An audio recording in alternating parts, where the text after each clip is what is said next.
Hello, I'm Jade Jost. I am the Community Outreach Coordinator of Rainier Valley Birth and Health Center. I'm not going to be like, aloha. I know she's going to say that because we're Native Hawaiian. And I'm like, namaste. I don't know. Hi, I'm Debbie. I'm a full spectrum birth doula.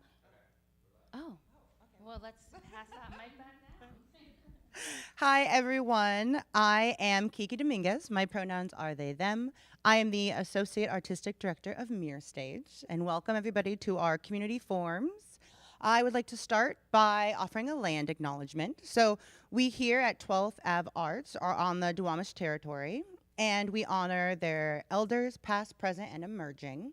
And there's always an opportunity for you to learn more about the land that you are on by visiting native-land.ca.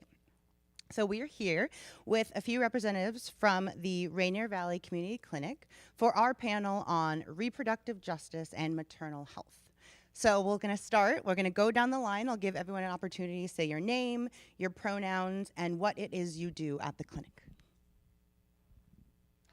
Hello, my name is Jade Jost. My pronouns are she, her, or they, them. And I am the Community Outreach Coordinator at Rainier Valley Birth and Health Center, or Rainier Valley Midwives. Hi, I am Debbie Mudliar, and I am a full spectrum birth doula and one of Rainier Valley Midwives' doulas. Aloha, I'm Tarla Wall. I'm the Executive Director and co-founder of the Rainier Valley Midwives / Rainier Valley Community Clinic / Rainier Valley Birth and Health Center. So we have a lot of names just like our pronouns, she, her.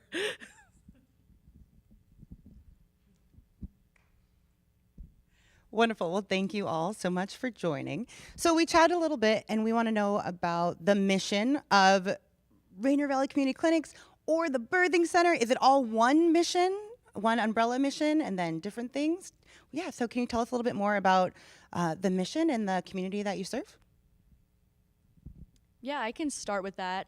So our mission is to help improve infant and mother birthing person outcomes, health outcomes in South Seattle originally, South King County, and specifically for BIPOC families as well. So we aim to essentially help those health outcomes and not from prenatal to menopause, essentially, is the frame of folks that we work with. But yeah, if you wanted to add to that. I'll hand it to Tara. Yeah. I guess we envision this world where you can, one, be heard and seen and listened to by your health provider. And it started because so many of us haven't, and there's been so much trauma in our community, and trying to figure out a way for people to really know that they matter and that their health matters and that it's okay for them to learn and be empowered to ask more questions, say yes, and say no when you want to say no. And I want to be able to have every family in our area know that they have options with who they want to see as their provider, where they want to give birth, how they want to raise their children, and how they want to grow into becoming a parent. And it didn't start off that way. This is something that has evolved and evolved over and over, and keeps like emerging of who we want to be and how we want to show up for our community, especially as healthcare providers. So our mission is constantly growing and changing. And as we add more people to our team and as we see more gaps and problems in our system, we're here to address them head on. So I have a follow-up to that because you were mentioning some gaps in the system or some issues, and I want to know if anyone wanted to speak to some of those that are coming up for you right now that you can think of as we're here tonight.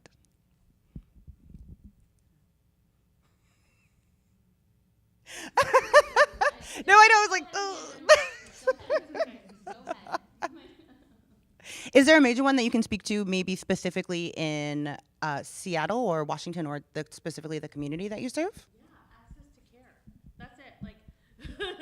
Like, we need more access to better healthcare, and we need to know, where does it exist? Who's going to listen to us? Who actually cares about our bodies? And where am I going to go where I'm not feeling shame or guilt or judged by my doctor when they make me go on a scale, or they make me, ask me, what did I eat for dinner or breakfast? Like, I want to be able to be me, to be who I am, my authentic self, and still be met with help when I need help. So many of us, BIPOC people have systemic trauma. There's systemic racism, generational trauma. There's just so much that we bring with us when we go to the doctor's office. And when you go there and you're judged just by the way you look, or assuming that we don't speak English, or coming in there like, oh, they must be on Medicaid, and Medicaid doesn't pay much, so let's just hurry through. We need to see more people. These rushed visits, and you don't matter, that's a problem. That's a huge gap in our system. And as midwives, we see it with pregnant people. To me, pregnant people are our most vulnerable. There's two bodies right there. There's two bodies that we have to care for. And here we are just ignoring them. They don't matter. They're here. They're just a number. You're a baby factory, and we're seeing so many people today just come on in, and just getting passed through. And so, what can we do to really slow down and see the person in front of us? And so, access to good healthcare is where it's really at. And then, what does good healthcare look like? And defining that, or in our case, we reimagined it completely. We want to know, how can we show up for people as their whole self? It's not just a pregnant person. Nobody has a pregnancy in a vacuum. You have a partner, you have other children, you have pets, you have grandparents, you have, uncles, aunties, cousins, the neighbor kids, the teachers. Everybody influences one pregnant person. And right now, I'm just going to jump right in. Black women are dying at higher rates than white women. Black babies are dying 3 to 4 times more than white babies. And that's Black families. The indigenous families are dying at even higher rates. Our Pacific Islander families are dying. And for what? It's because they're too afraid to come to care. They're too afraid to get judged. They're too afraid that somebody's going to tell me, Tara, you're eating too much rice. Tara, you're drinking too much soda. You're doing this. You're doing that. You're doing something wrong. It's your fault that your babies are going to die. Or there's just a lot of fear as well. Go ahead. No, you're good. There's a lot of fear. When you hear what they're trying to tell you and you don't understand exactly like what that means or what this appointment is for. And when it's shrouded with so much fear, you're going to do anything that your provider says because you want the best for yourself and for your baby, but it's not seen that way. And that's probably what it is trying to advocate for yourself and know your rights. I'm just assuming there's more. Well, this is good. Well, because I had another question for you then about like being a birthing doula and what that means for people who don't know what that means at all, or how you help others advocate for themselves throughout the process. Sure. So as a birth doula, that's really just about educating and offering comfort and a different level of support, like a one-on-one for their family and for the birthing person. So I'm not going to be doing like medical tests, or I'm going to be explaining them, and I can be with them, but it's just the really fun stuff. It's being able to teach different coping mechanisms. and empower them to learn like what they can do with their bodies, and honoring them wherever they're at. And it's a lot of holding space. It's a lot of listening to their stories and getting to know who they are and what, like if they could have any kind of birth or any kind of dream, like what they envisioned their family to be like. And it's just helping them to achieve that, and then kind of going with the flow and understanding that birth is really amazing and fun, but also things really do happen where we need hospitals, and being able to be a bridge to get like the access that they need, and to being a bridge for like with their providers and resources that are out there. I like to say that the doula is from the waist up. So they deal with the heart and with the belly and with the head, right? And the mind and the spirit. Like the doula is there for every single contraction. They're there to guide the mom, keep them centered, keep them, present in their bodies. And sometimes you got to let them go and not be present in their bodies, and be there when they're ready to come back into their, bring their bodies back into their bodies. And then the midwife is the waist down. So that's where, gynecology happens. We check people, and we deliver the baby. It's the medical aspect of the pregnancy and the delivery. And so this is one of the most unique places where at Rainier Valley Midwives we have what's called the birth bundle, where the midwife and the client actually decide, what do we want to do here? Like, what kind of care do we want? And who do we want as part of our bundle? And so we realized, King County, Best Starts for Kids asked us a question. They said, if you could do one thing that was innovative, that would actually help the whole community. Think of a domino. Like there's that one little domino, and if you were to knock it down, what would you do that would affect the whole system? And we said, why don't we even the playing field? Why don't we give our families, our BIPOC families, low-income families, rural families, the same thing that our wealthier families who have lots of resources have, which is a doula. And here in Seattle, I don't know if you know, it's a good business.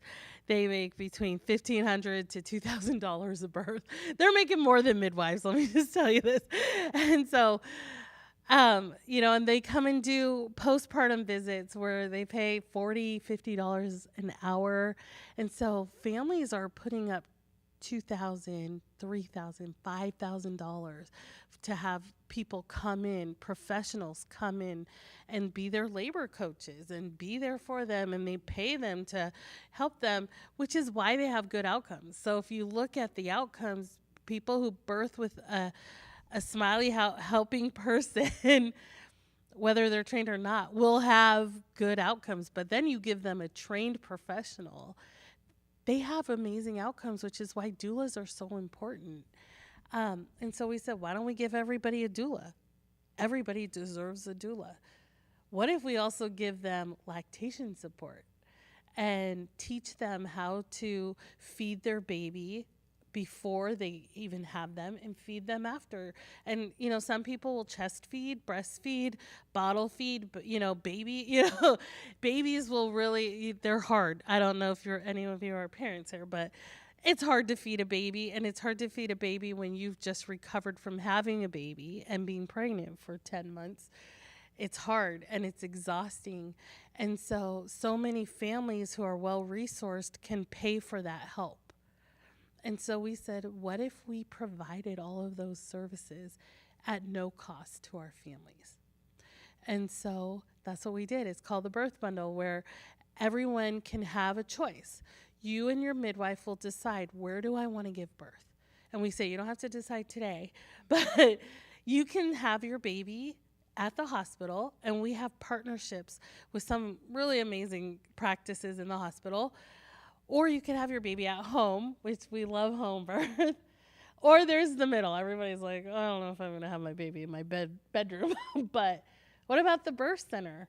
And so we give them all the options. You could deliver where you want to, where you feel safest, and where, it's most appropriate for you. And then we say, what if we actually give you help along the way? And so having doulas, and so we're one of, the first organizations that actually work with doulas that are integrated in the system. Many times families hire their own doulas, and the doulas are the advocate for the family, for the pregnant person. And they come up with their birth plan, and they decide, what are we going to do when we get to hospital? Are we going to have an epidural? What's our safe word? What's going to happen? And they create this birth plan with their bag. And then you come in and you stay in the corner. The doulas all know, like, it's not my job to go and talk to the doctor. It's not my job to intervene with the nurses. But we say, what if it is? What if we're part of a team? We all want safe and healthy outcomes, so let's work together. So when we created the birth bundle, there's two things we wanted to study. We want to study what is the relationship between all these providers, between a midwife and a doctor, an OB, a midwife and the doula, the midwife and the lactation, midwife, and now we have a social worker. We need mental health support. That was something that just rose from the pandemic. We are so isolated, and this is so hard when you're pregnant. So how do we actually work together as a team? What are ways that we can train together, help each other? How can we meet weekly at rounds and get to know each other? Debbie has the cell phone for our midwives. When somebody goes into labor, they talk. They're like, okay, I'm ready. I'm on board. I'm gonna go. I'll go at midnight, and Brooke's like, I'll go at 5. And they talk to each other. We're part of a team. And so when we show up for each other, like, they have food for Debbie at the birth center, and they're like, it's time for you to go take a nap. Like, we know you've been up all night with this family. You take a rest. We got you. And I think it gives an added measure of comfort for our birthing families as well. It's just another layer of safety and creating that container where they get to choose and they get to feel that we've got your back. And it's like that with all of the providers. You're not just referred to a lactation counselor. The lactation counselor is part of our team. They show up to rounds. They actually meet the family during prenatal visits, and they say, what's your feeding plan? When do you have to go back to work? Do you want to pump? Do you want to do bottles? Do you want your partner to learn how to feed? And we actually talk about those things before the baby comes and before the crazy hits, And so this is something that's been really powerful, is to watch the relationship of all the providers that are working together. And we know that now that, because it goes with part 2, if our providers can work together, can we have better outcomes?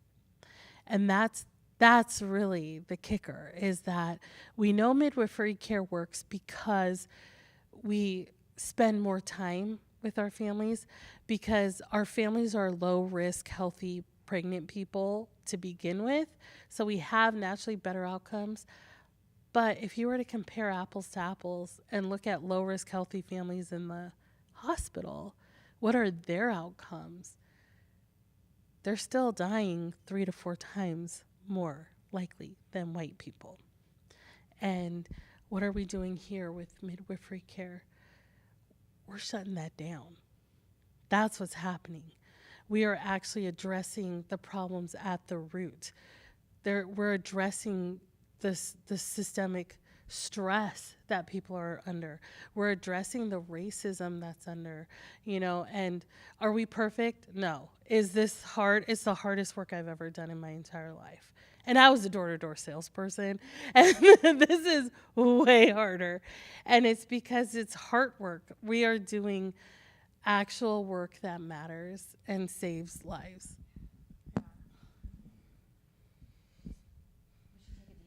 Yeah, right. Well, thank you. And then I was going to say, Jade, now I have a question for you, just as the community outreach person. These are a lot of different ideas that are happening, big changes that are being made, different opportunities. What is your role in all of this? How do you get the message out to the community who doesn't know about these services or who are interested in learning more about maternal wellness in general? Yeah, so I am out in the community a lot. I try to go to as many events as possible, like festivals, fairs, community stuff within King County, even Tacoma, and so that's mainly how I like to reach out directly for the community. I do all the social media and all of that as well. But also, like, as a second job I organize with this organization called Gabriela, and it's a Filipino feminist organization, grassroots. And through that, too, I try to find moms and families. So just from my community organizing work, too, I try to bring in those people from that as well. But yeah, I mean, anytime I see like a pregnant person, I'm always like, are they planning on having like a hospital birth, or do they want like a natural birth? They want out of hospital home birth. Like, I'm always asking that. Or if I hear about a friend or somebody that is, like trying for a baby or something, I'm just like, let me get you, because I can plug you into so many services, so many things. So just being out in the community really is like, mainly how I do my community outreach, and that's like probably more successful, but also partnerships with other orgs. That's like our main thing to get clients. So like Pacific Island Health Board is like one of them, CHPW, our insurance partners, Quilted Health, just partnering with other organizations, because we also want to uplift one another and help each other out in this equal relationship, as opposed to competing. And yeah, like all the other midwifery clients services out there, we want to like work together and help each other. So instead of trying to fight for our clients and fight for getting funding or this or that, like building the partnership with other organizations is like the best way to really build more, be in community with each other, and actually get like clients that trust us. Yes. That's just amazing. We all have side gigs here, and it's all in the community. Like the Pacific Islander Health Board is working with all the health boards and trying to be a place that we can partner and help each other, and other midwifery practices that send folks to us for lactation consultants, and there's this idea that if you start to have this scarcity mindset, like, Seattle's flooded with midwives. Seattle has thousands of doulas. And we were here when doulas started. I started off as a doula 15 years ago, when there were only a handful of doulas. And now there's literally thousands. And there's so many more midwives and nurse midwives. And you start to get into this mindset of like, how am I going to survive? And you get into this scarcity mindset, or even as nonprofits, where it's like sometimes we're pit against each other for funding and try to find where can we get funding, or, now it's just between us and them.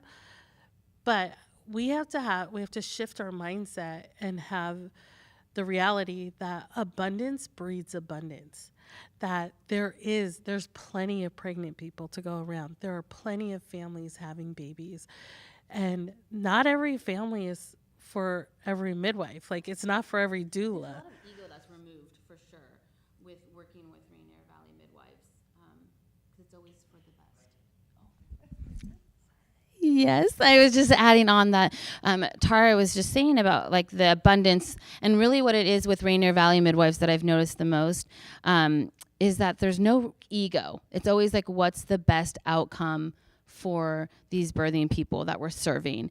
And when you approach it with such a humbleness and it's kind of a sacredness of this work, it makes it a lot easier to take out all of that red tape and all of that fear.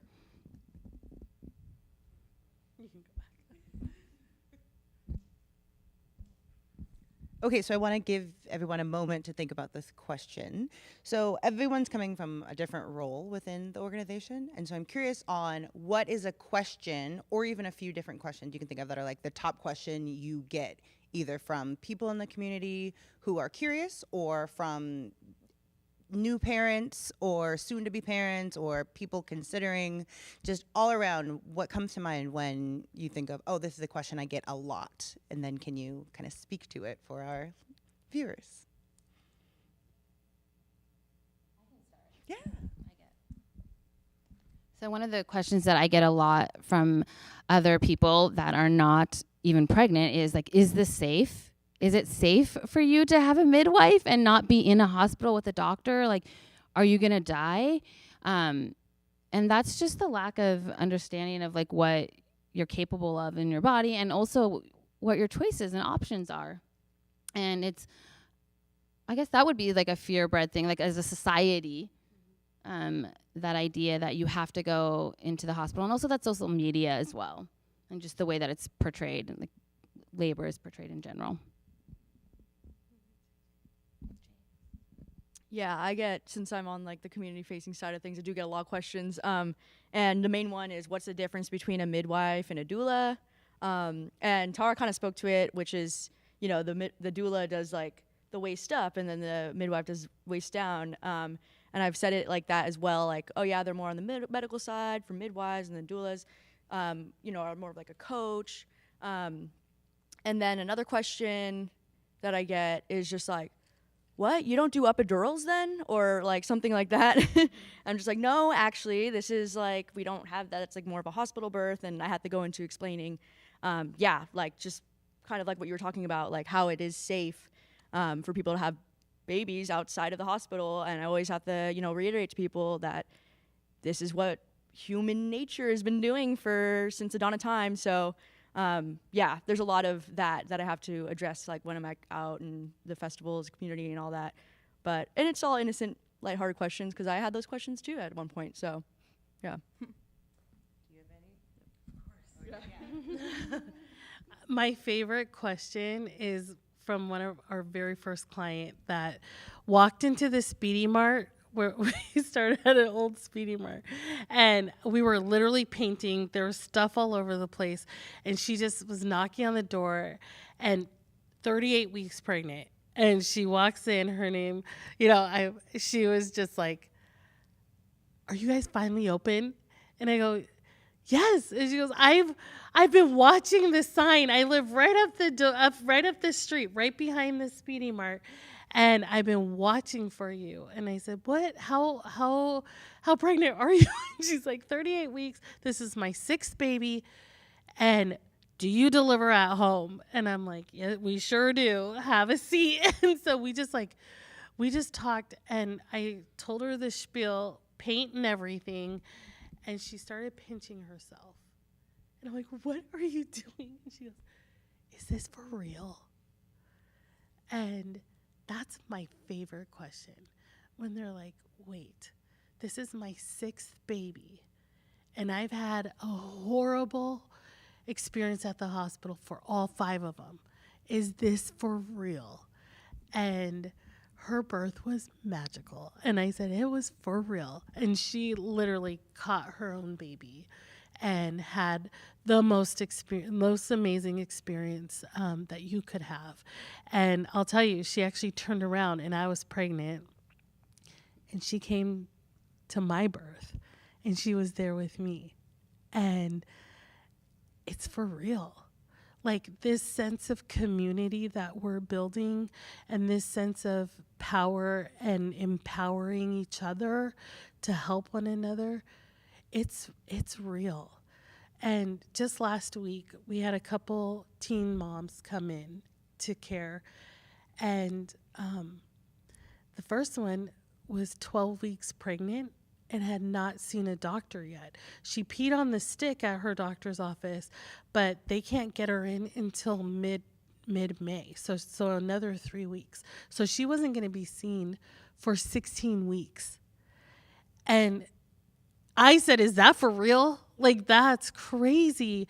But her auntie said, "I know midwives," and just came to our walk-in hour and brought her in. And an hour later, another teen person came in and was like, "I don't know what to do. I don't know where to go." And she was with her boyfriend, and they're like, is this for real? Like, we can have our baby here and our family is going to be welcomed here. And I'm like, this is for real. And we're going to take care of you. And you're not alone in this. And that's something that I really want people to know, is that we really build a sense of community and help where you're not alone. And it's already hard enough to be a parent, but to be able to find people that you can trust and that you can build real relationships with is pretty powerful. And I love when like 6-year-olds and 7-year-olds come up and are like, you were at my birth. It's just so cool. Thank you. Well, and I'm curious too now on, so talking a little bit more about reproductive rights.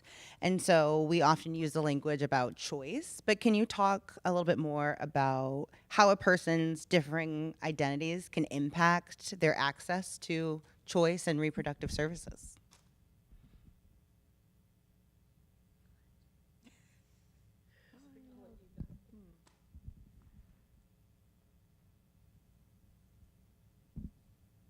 Well, I think, at least just from the people that I've encountered that I've brought in, when it comes to like BIPOC people that are learning about our stuff for the first time, I think not knowing you have these choices is basically not having a choice. And the thing about midwifery care is, a lot of people don't know about it.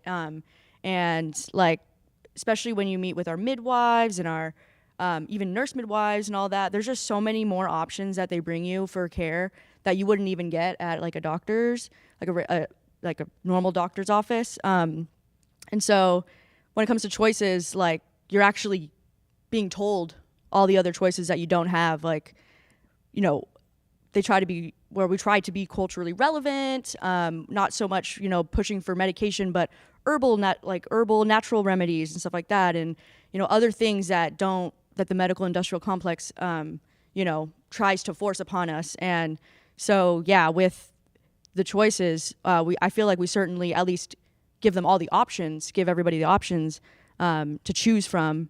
And yeah, that's kind of how I can speak to that. I think I like how you said that too. It's like you give them all the options and then they can choose from that.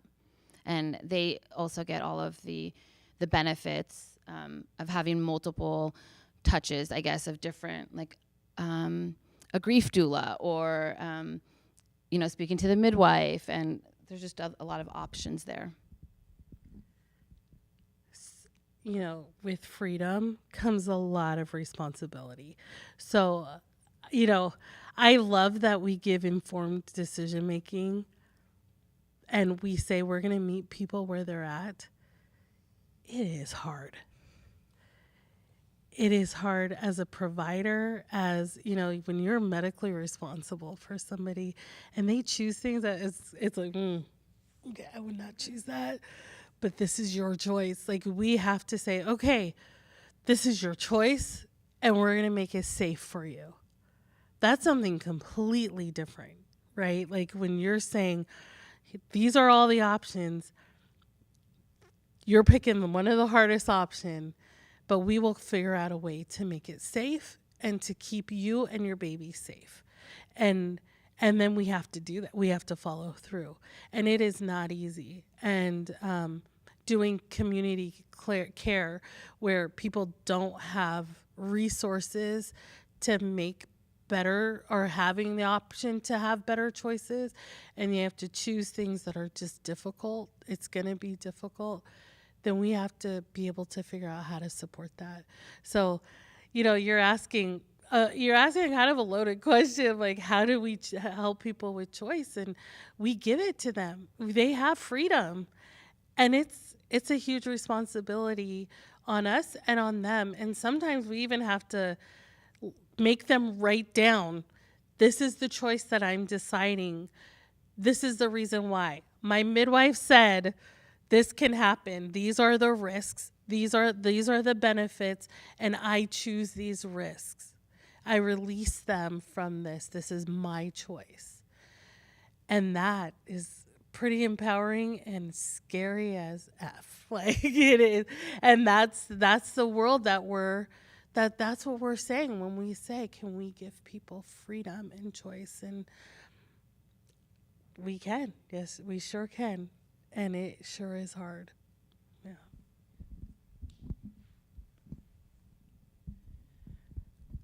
Thank you for that. And now I'm curious on reproductive rights and reproductive matters in general as we talk about these high mortality rates of people of BIPOC community and all these different issues that are popping up in different communities. Can you speak a little bit more on why reproductive matters are impacting the community as a whole? Why should the community as a whole be concerned?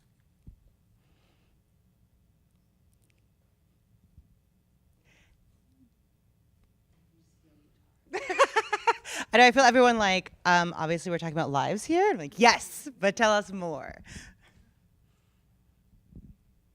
I mean, it deals directly exactly with like what midwifery care is, especially in, light of all of the like reproductive rights being stripped from us and everything. I mean, it's the fabric of what midwifery care is about, which is, having the autonomy.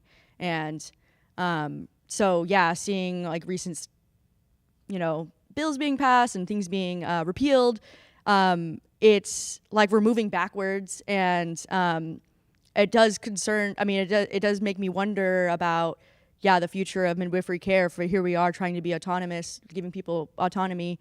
And then something as much as, being pro-choice is now being repealed. It's like, what does that mean now? Like, what are we going to be dealing with later on? Because it may not seem relevant, that, abortion rights are being taken away, but it is so relevant and is so jarring to me. And it's certainly been a topic of discussion, like heavily in the community, and it's very relevant. Like I said, with freedom comes responsibility. And who is going to be responsible in the end? And how are we going to help and support people? And as midwives, we are constantly fighting. It's all we do. We are activists and we fight for what's right. And that's where it comes down to is, do you want to be on the right side of history or not? And where do you stand? And you take a stand and you do what you're supposed to do. And you do what's right for the person right in front of you. There's no judgment here. There's no fear and there's no guilt. So whatever happens to that person who's in front of you, it's between your person and your provider. And those people have a choice that they have to make that nobody else has to make. Nobody else is responsible for what's happening in this room but that person and their provider. And I hold that space so sacred. And it's an honor to be a midwife. It's an honor to be a nurse and to help people through the most difficult choices in their life. And we have to do it with kindness and with compassion. And the world we live in doesn't understand that. And the people making these laws are not doing it with kindness or compassion. And so we have to create that space. And it happens in our rooms and in our clinics and in the way that we practice. And I wish that people in the community could have this space, that we could create that space for them, and that nobody should have any law or any right to tell providers what to say and how to treat our patients that are in this room and in this space.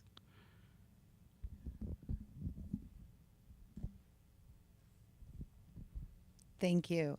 And so thinking about bodily autonomy, what is some advice that you would offer for anyone who might be struggling with that when it comes to talking with their healthcare provider or even their partners during these times?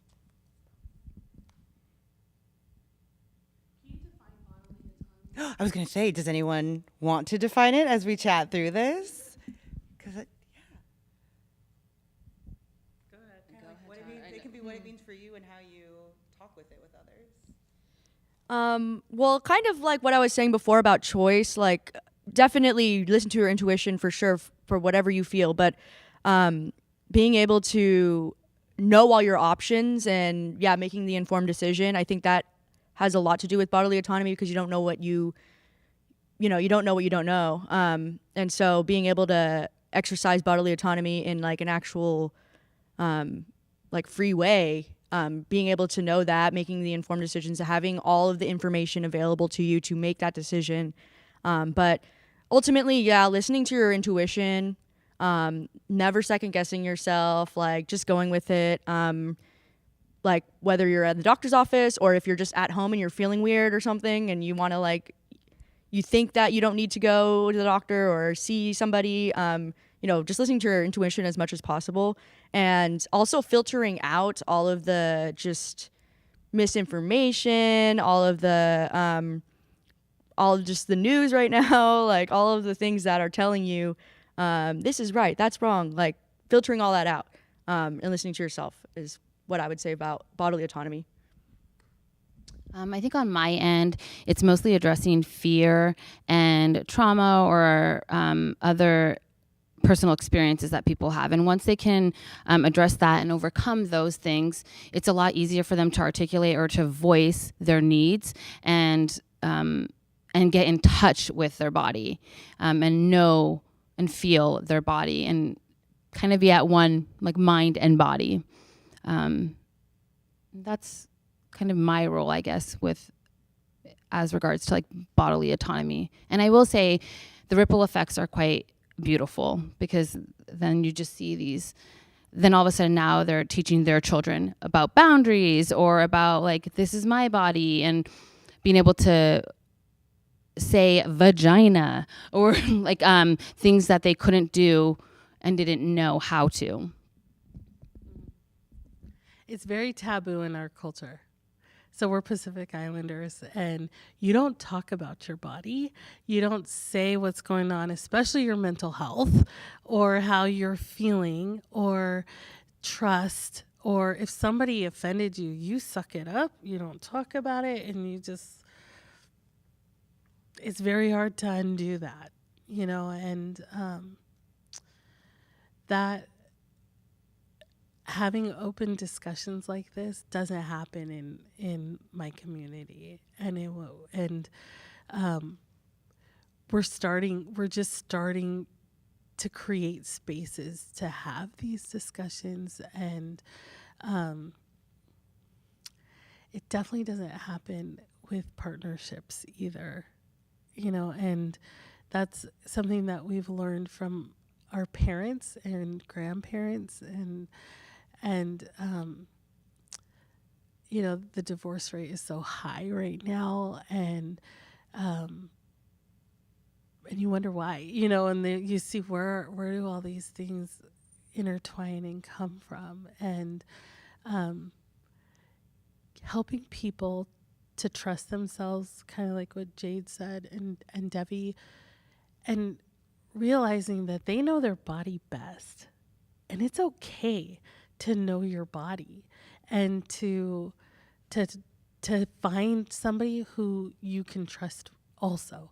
That's the other thing. Like, if you don't like what a provider is saying to you, if you don't like what your midwife is saying or your doctor, there's hundreds of other ones. Go find somebody else. And if there's something that you can't talk to your partner about, especially your body, find help. Like, it's okay to ask. It's actually okay to ask your doctor about this. We were just talking about this earlier when, interviewing some of the clients. They didn't even know that you can bring this up with your doctor. They're like, oh, my doctor helps me with food scarcity. My doctor helps me with mental health. You think that you just go to the doctor for your blood pressure or, but healthcare providers want to know. We want to know, where do you come from? What is the holistic part that creates you? And as midwives, we want to know these things, and it doesn't happen right away. I don't know if you know this, but when you're pregnant, this is the first time in your adult life where you go to the doctor 15 times in 9 months. Like, you go every every month for the first trimester, and then second trimester is like every 2 weeks, and then towards the end we see people every single week until they have their baby. When you see somebody 15 times and you are spending a whole hour with them and you're touching their most intimate part of their body and you're asking them about something growing inside of you, this is the first time in a person's life where they're actually paying attention to their body, and they're actually paying attention to what's happening inside, and somebody is moving and growing, and they are depending on me to live. And, you know, when I think about bodily autonomy, it happens in pregnancy. Like, I feel like that's the time where I really knew my body and had to like feel things you've never felt before. It was the first time in my life I felt rage like from the hormones, and it's just like you learn who you are and what your body's capable of in birth, and it's just this powerful thing. And I think, you know, I'm just going back to this, how do I define bodily autonomy? And I think it's a process. And it's a process of trusting yourself, healing yourself, undoing so much of the things that was ingrained inside of you, and having this trust to be able to like come out the other side, and trusting other people to be there with you when you emerge on the other side.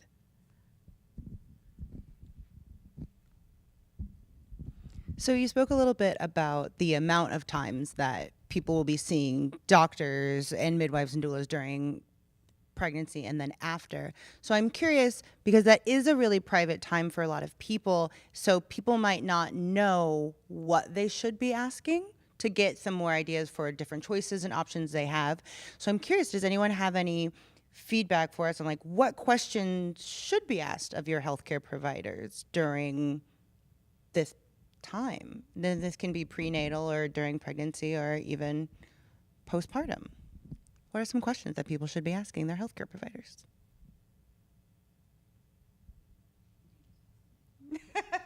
I feel like you would have a good. I do. I have them ask a lot of questions. Yeah, I do. I have them ask, first identifying like what their choices are and what their options are and what's provided at like a midwifery clinic or birth center versus at a hospital.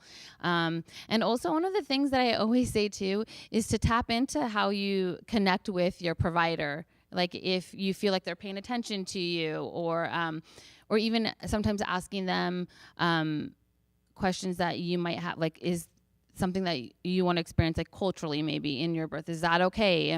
So I guess it really depends on each person. And the most thing that I want to always touch on is, do you like you're going to see them a lot.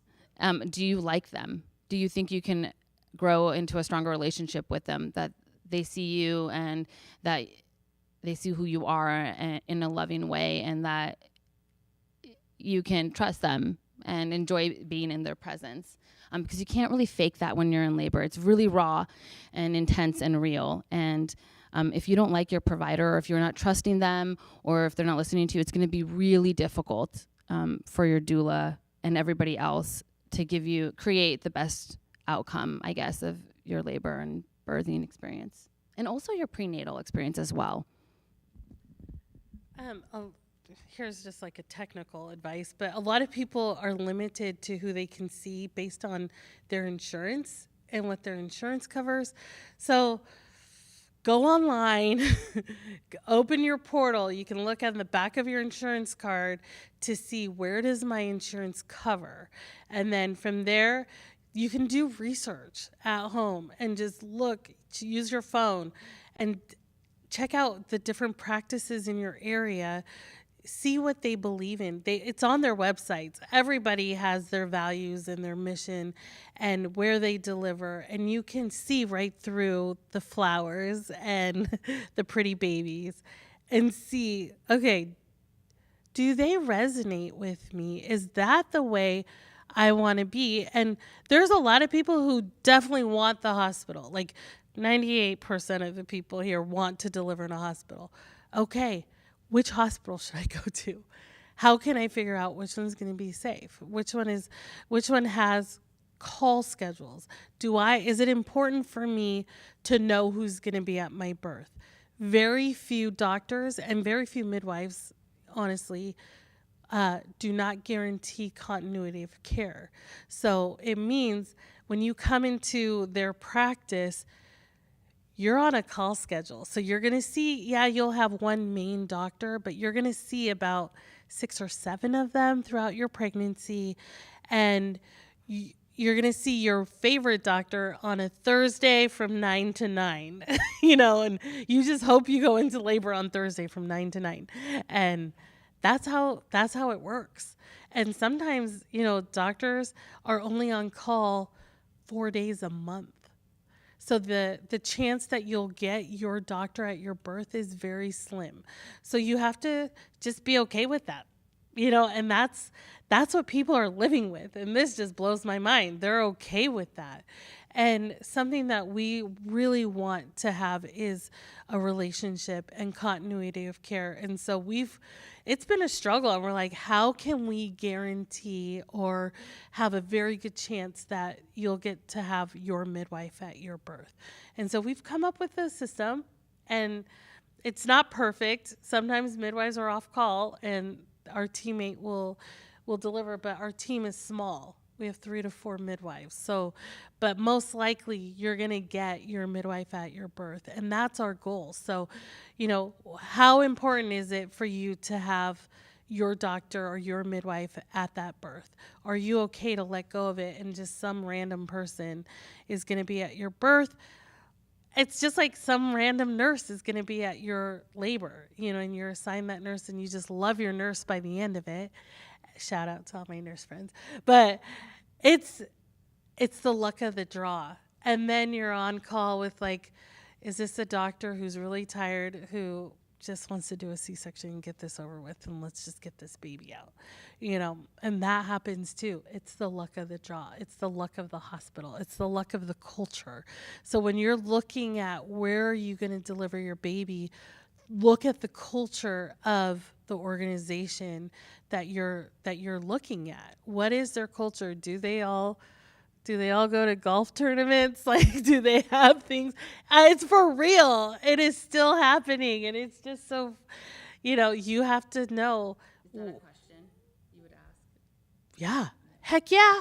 I want to know, who's going to be on call at my birth? Oh, absolutely. Yeah. Or do you all go golfing every Friday? You have to know. They will tell you. And we're lucky in Seattle, it rains a lot and they don't golf as much. But I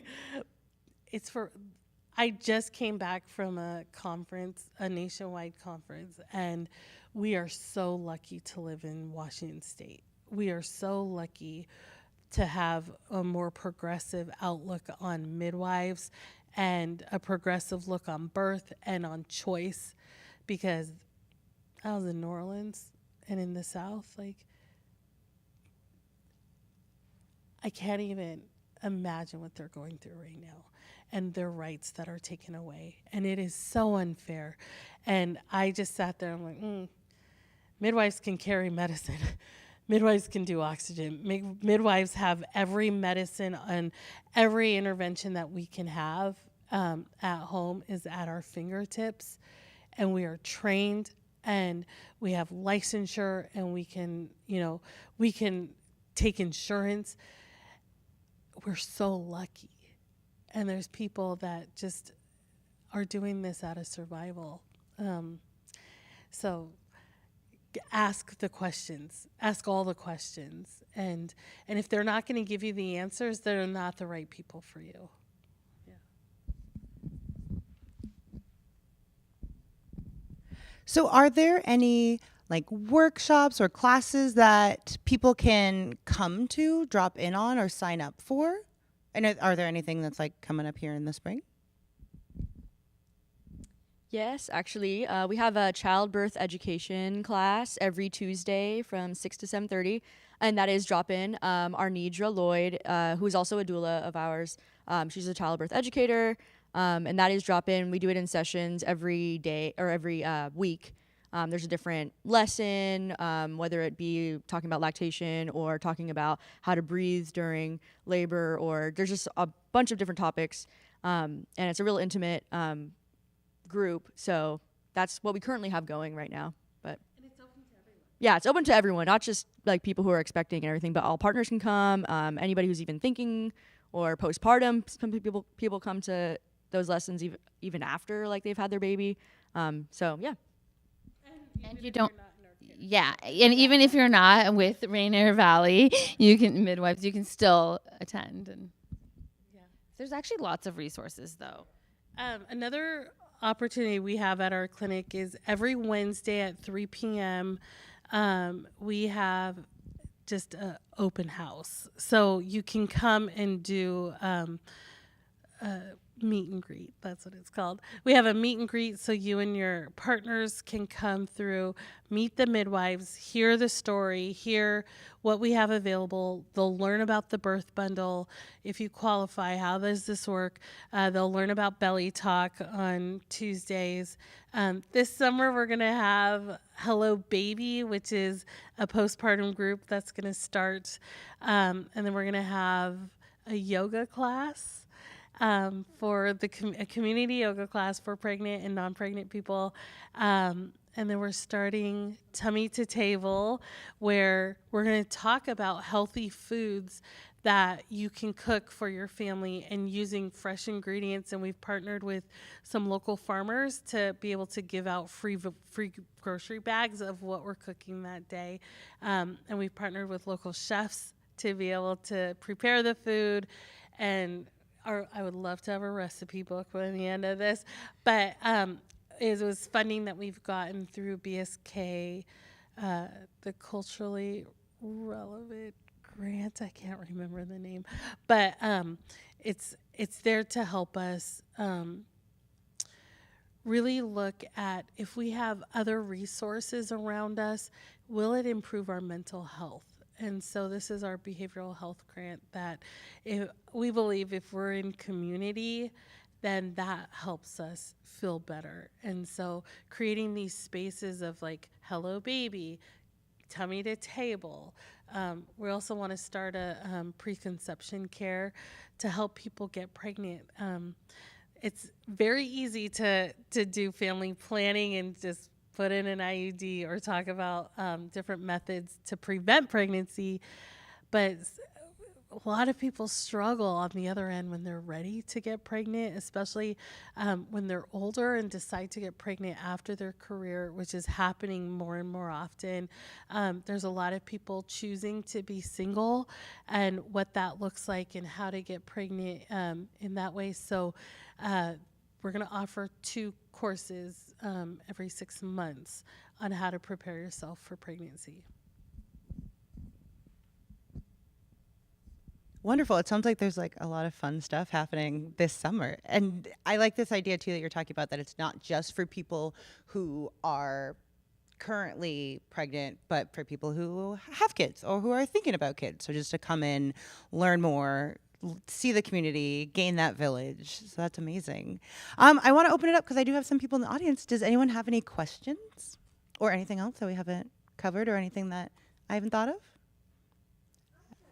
Okay, I'm going to bring my mic to you. Well, I'm getting a lot of comfort just knowing about the resources that are available. I'm definitely someone I'm one of 4 children. My mother she's very fortunate to have really easy births with all of us. And she talks about it in such a exciting and happy way. And I know it's a beautiful thing, but I am terrified. And so what would you say to me if I came in and I was like, I'm thinking about having kids, but I am so scared. The process is just, I can't quite it's like getting a splinter, right? Sometimes as a kid, I'd be like, just leave it in. I don't want to get it taken out. And I think that's my approach where I'm like, I've nannied and I love kids and I see the work that has to go into parenting and the time and the dedication, but honestly being pregnant is so terrifying to me, and I've had experiences where doctors have not listened to me, and I've had experiences where I don't quite know how to be a self-advocate. So what would you say if I came to you now with this?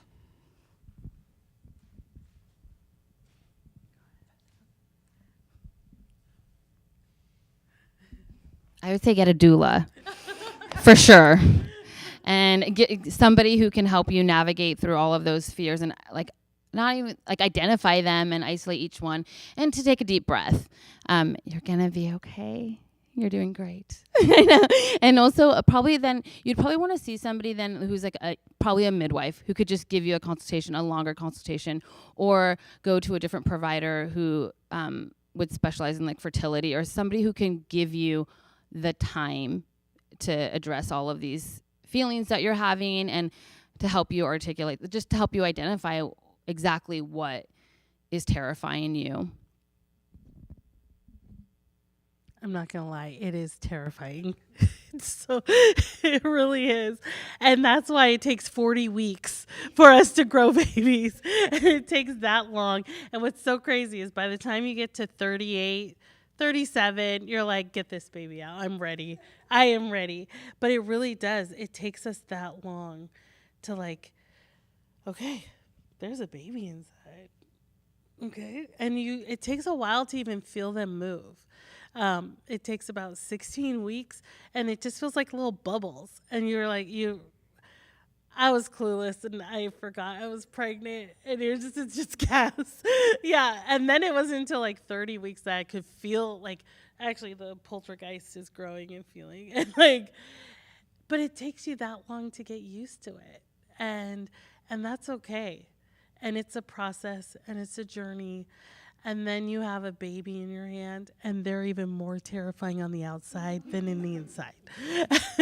So, Just thinking too, like, is really just slowing down for a second. That's why I said take a deep breath, but also just maybe just like week by week, or instead of trying to take it all in at once. Because even your question was really overwhelming and like super passionate, like just a lot of feeling. And so it would just be like, take a deep breath and then go like just step by step and like week by week, month by month. And I think that's probably the best way to handle that kind of situation where you're excited and you want to be pregnant, but terrified because there's so much that goes into it.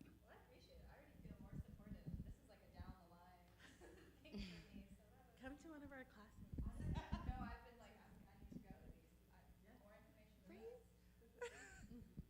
Awesome. Well, thank you for your question.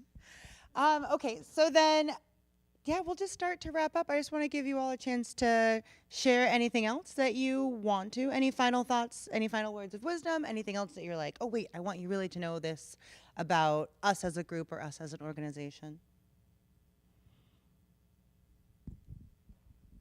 Yeah, I have a couple of soapbox things. So I'm always, ever since I started working in midwifery care, I'm a huge advocate of it now, because I've never been pregnant, and I maybe might not be ever in my life, but I use midwifery care because it's literally the best care I've ever received. I have a nurse midwife, Aria, I love her, and better than any doctor I've ever had. She really works with me to try to figure out just for mental health problems or anything.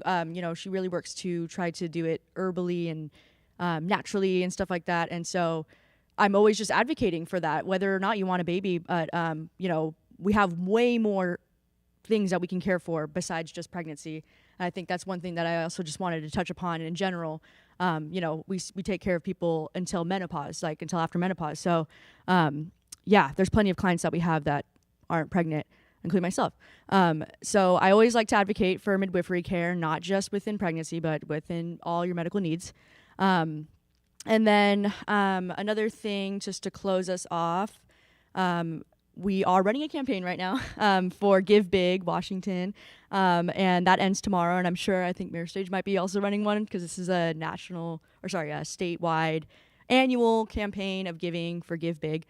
So please, if you are so inclined, please donate to our Washington Gives page.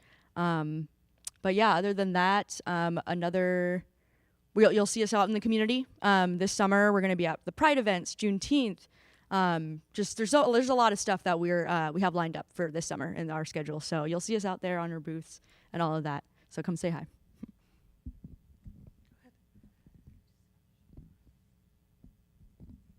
Take it home. Thank you, Jade. And thank you, Debbie, for being here. I work with the most amazing team. And we all kind of gravitate together, this pool of people who just are fighters. They're looking to be innovative, and we all work in so differently. And I think that's why it works well, is because we're very different, and we bring out different parts of our brain and the way we want to create something and challenge a system and challenge each other. And it's women run, and we are also, there's many single moms, and we're trying to figure out how can we undo a system that was not made for us when we're doing things that are made by women. And the work that we're doing is just so powerful and hard. And I just am grateful for the team that trusts each other to do this work, because that allows other people to come in and trust us when they come in. And the families that come into care are looking for something better. And they've come from a place of a lot of harm. And you have to come into a place that can hold that. And it took us a long time to build that. And a lot of iterations of this, and a lot of different challenges that you have to grow through the ashes, and you have to go through the fire to get there. So today, Jada and I started our morning together at the Speedy Mart. And so take a look at our Facebook. And she and I have been just doing Facebook Lives all day, telling our story of RVM and where we came from 8 years ago, and how we grew from a small Speedy Mart to 2 birth centers, one in South Seattle and one in Renton. And I can see us expanding in other areas as the need grows and as our community demands better. And that's what we're here to do, is fill the needs, fill the gaps. There's so many gaps in our healthcare system, and how can we actually bridge that? And how can we work in partnership with our hospital friends, with our OB friends, with our doula friends, and with the lactation folks, and so many partnerships that we have out here. Abundance breeds abundance. And the only way we can be abundant is if we work together and we collaborate and build strong partnerships. And it starts from within. We have to build this from within ourselves, figure it out. It's messy, it's hard. Then we work with the community around us, with our patients, with their families, and then within the community. And that's how you see and create change. And, we call this transformational change. And that's something that that's our business. That's what we're trying to do, is transform and try to figure it out. And we don't always have the answers. And there's probably a better way. We're looking for it. There's probably money out there. We're looking for it.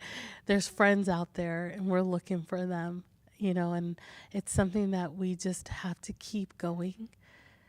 Sometimes we want to give up every day, but we keep going because it is so beautiful. And days like today is just to be reflective and to be able to talk about this so openly, and the journey that we've come through has been really powerful. So thank you for listening to us. Thank you for letting me share my feelings and the growth that has happened over the last, this last decade.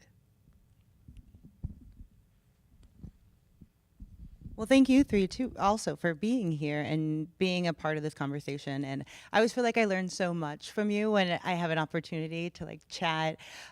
We had a podcast interview with Tara and Jade, and so it was a great opportunity to like get and to know more and learn more about what's going on with all these healthcare things. So I appreciate you all coming out tonight. Thank you everyone at home who is watching. Please check out mirrorstage.org to learn more about our other community forums and about the Squirrel Place. Thank you all. Yeah, this is great. This was very fun.